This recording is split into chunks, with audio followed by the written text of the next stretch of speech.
akhi. Assalamualaikum warahmatullahi wabarakatuh. Alhamdulillahi rabbil alamin. Ashhadu an la ilaha illallah wa ashhadu anna Muhammadar Rasulullah. Allahumma salli ala sayyidina Muhammad wa ala ali Muhammad. Amma ba'du. Faya ayyuhal ikhwanul muslimin rahimakumullah, usikum wa izyaya bittaqwallah. Ittaqullaha mastata'tum wasma'u wa ati'u la'allakum turhamun. Kaum muslimin wal muslimat yang berbahagia, segala puji dan syukur memang hanya pantas kita panjatkan kehadirat Allah Subhanahu wa ta'ala, Zat yang telah mengaruniakan nikmat apa saja kepada kita, terlebih nikmat iman dan nikmat Islam yang telah sampai kepada kita sekalian. Sholawat serta salam hanya terjunjung kepada baginda Nabi Muhammad sallallahu alaihi wasallam, karena beliaulah yang telah berusaha keras menghantarkan nikmat iman dan nikmat Islam itu agar sampai kepada kita sekalian sebagai umat beliau. Amma ba'du, kaum muslimin wal muslimat rahimakumullah. Dalam kesempatan kali ini saya akan melanjutkan pembacaan kitab hadis As-Sittun An-Nafi'ah, 60 hadis sebagai pedoman umat Islam untuk menuju kepada al-Islam yang kafah. Alhamdulillah pada saat ini kita sampai kepada urutan hadis yang nomor 4. Hadisnya kita baca. Bismillahirrahmanirrahim. An Anasin qala an-nabiy sallallahu alaihi wasallam, la yu'minu ahadukum hatta akuna ahabba ilaihi min walidihi wa waladihi wan nasi ajma'in. Akhrajahul Bukhari fi Kitabul Iman min sahihihi. Artinya dari Anas bin Malik, ia berkata, Nabi Shallallahu Alaihi Wasallam bersabda, tidaklah sempurna iman seseorang dari kalian sampai aku Rasulullah lebih dicintai olehnya daripada orang tua, anak-anaknya, serta seluruh manusia. Al-Bukhari telah mengeluarkan hadis ini pada kitab Al-Iman dalam Sahihnya. Jamaah rahimakumullah,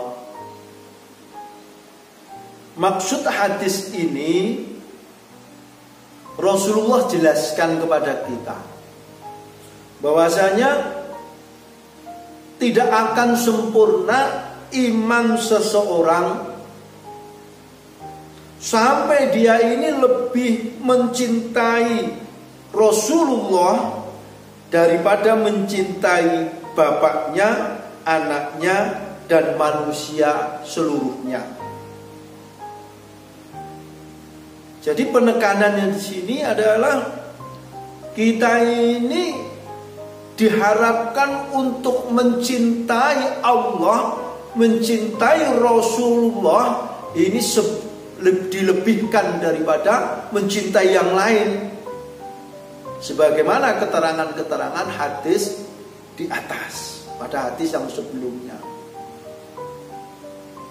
Adapun jika seseorang, Bapak Ibu, tidak mau meyakini hal tersebut, bahkan menentang keyakinan itu, maksudnya menempatkan Rasulullah ini di bawah kecintaannya dengan yang lain, maka ini ya bukan orang yang mukmin yang sempurna,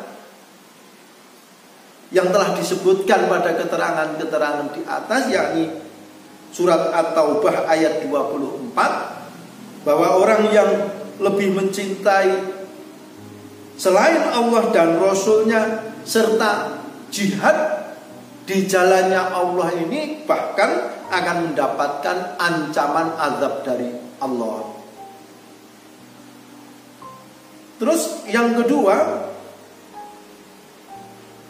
tentang maksud Rasulullah bersabda hatta akuna ahabba ilaihi, lebih tercintai.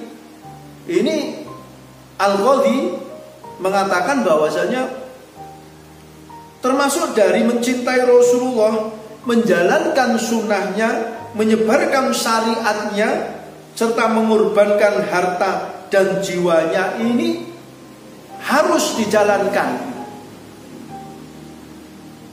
Jadi Bapak Ibu saudaraku muslimin wal muslimat rahimakumullah, dari hadis ini sebelum kita menginjak kepada pengertian-pengertian berikutnya, kita ini didoktrin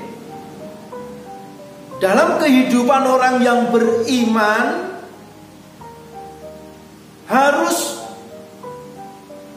menjadikan Allah, Rasulullah, jihad di jalannya itu di atas kecintaan terhadap yang lain.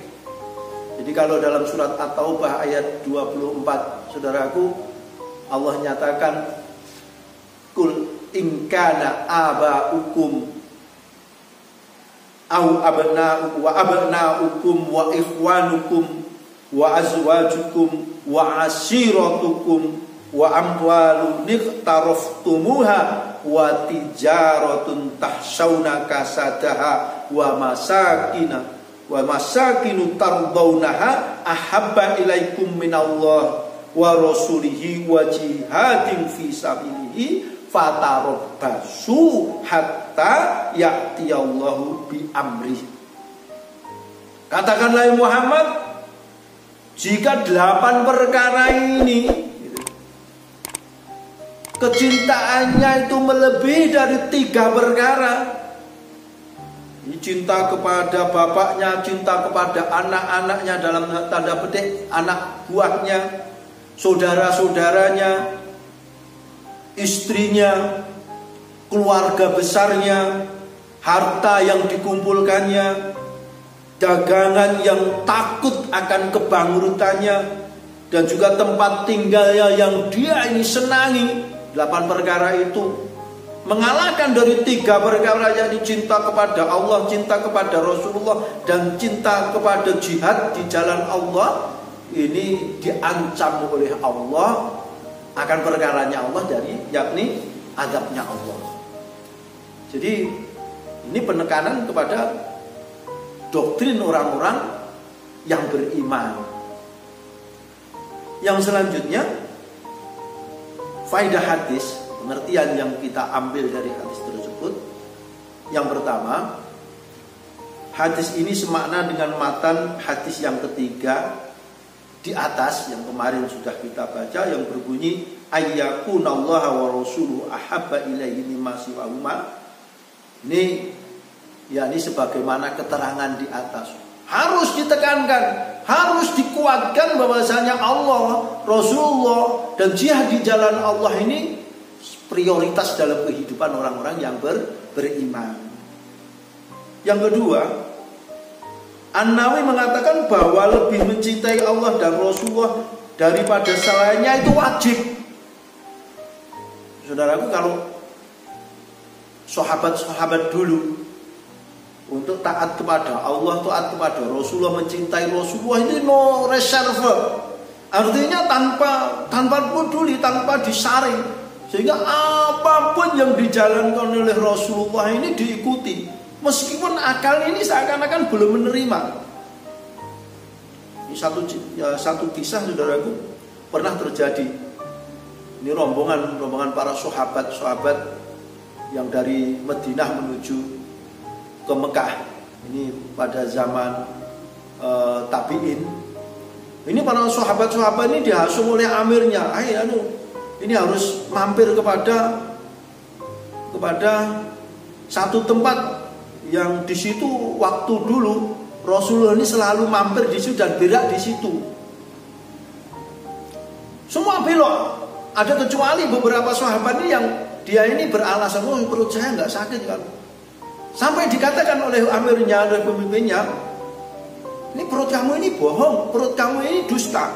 Orang yang paling baik dunia dan akhirat ketika lewat di sini, beliau ini mampir di sini dan berak. Sehingga kalau kita ini tidak sebagaimana Rasulullah, maka perut kamu yang salah begitu, Masya Allah. Ini bentuk-bentuk kecintaan para tabi'in, para sahabat ini kepada Rasulullah Shallallahu Alaihi Wasallam, sehingga wajib untuk mencintai apapun bentuknya. Yang ketiga, hak Allah lebih didahulukan daripada hak manusia. Artinya dalam mempertimbangkan satu amalan perbuatan apapun juga, keputusan apapun juga, pertimbangan awal dan pertimbangan akhirnya itu adalah bagaimana Allah, bagaimana Rasulullah ini ridho atau enggak. Artinya, jadi orang-orang yang beriman, saudaraku, dalam pertimbangan apapun juga, di pertimbangan dalam kehidupan amalan, dalam segala aspek kehidupan, rujukan awal, rujukan terakhir ini merujuk kepada baginda Rasulullah Shallallahu Alaihi Wasallam. Rasulullah bagaimana? Rasulullah itu menetapkan bagaimana lewat, kalau sekarang ini lewat hadis-hadisnya. Sementara hadis yang kita sebagai pedoman pada zaman sekarang ini berujuk kepada 3 perkara. Ini sunnah yang namanya sunnah fi'liyah, bagaimana Rasulullah itu menjalankan. Terus sunnah kauliyah, bagaimana Rasulullah itu bersabda, dan juga sunnah takririyah. Artinya bagaimana Rasulullah itu mendiamkan satu perkara itu. Makanya kesimpulannya, saudaraku, marilah kita ini sebagai orang yang beriman, supaya iman kita ini sempurna, gitu.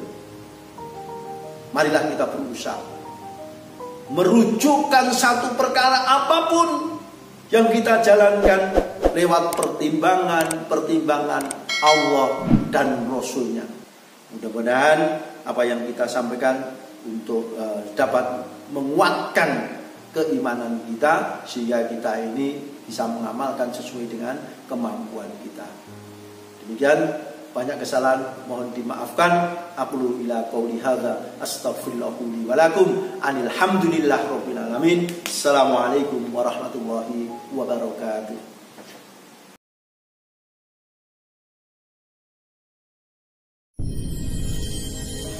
Al-Kafi